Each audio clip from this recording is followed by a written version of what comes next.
commend this bill to the House.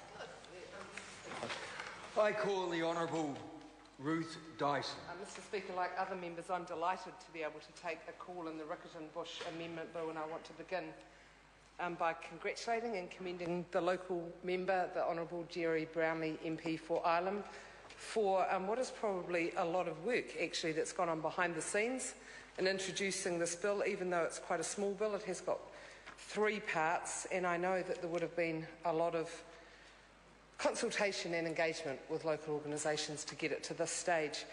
Like my colleague Megan Woods, Member of Parliament for Wigram, I want to acknowledge the trustees and also the legal services team at the Christchurch City Council for the work that they've put in.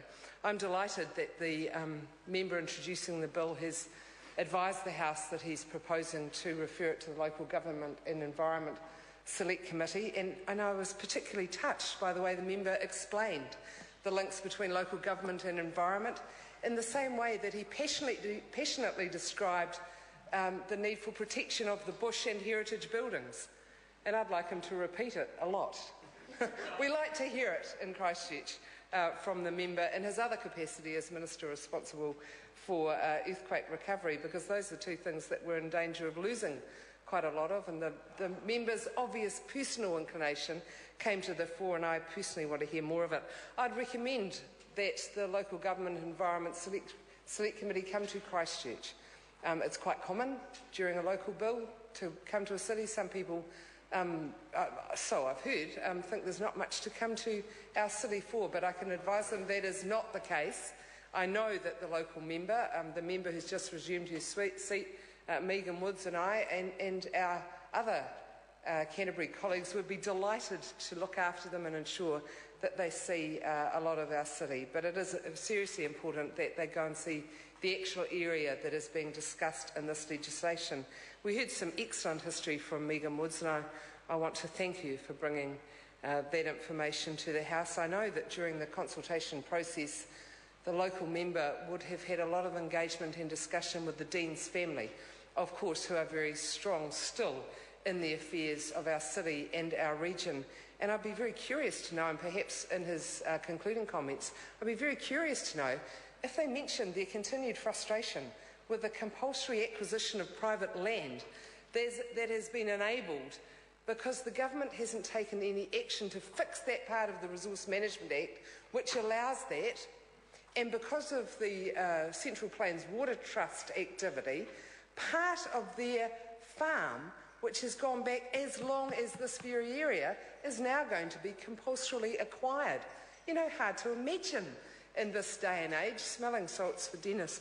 Just sorry, Mr. O'Rourke, momentarily while we discuss this, but that farmland has been in the Dean's family as long as this has been in the Dean's family, and then later put in trust, and now it's going to have a compulsory acquisition stamp on it, which the Minister could do something about, and I'd encourage him to do that. In fact, I'd like to advise him that I have a Members' Bill in my name, which for the second time will be presented to this House. Last time, he clearly wasn't aware of the repercussions of the compulsory acquisition of private land because he voted against it.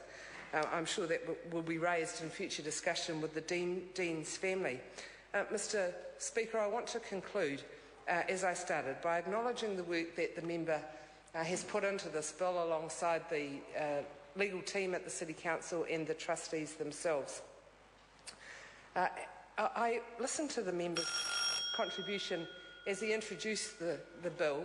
He mentioned the chimneys, and it gave me a bit of inspiration to suggest one small thing that the member might like to do to fill a vacuum of time that will clearly now be in his life because he's finished the work on this bill to this stage, and that is this.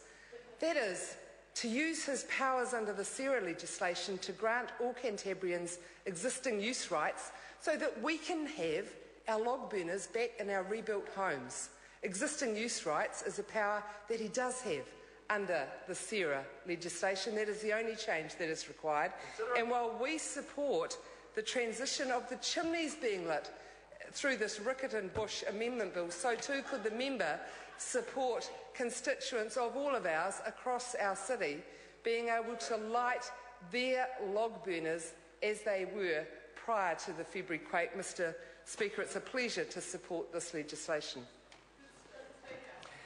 I call the honourable member Eugenie Say.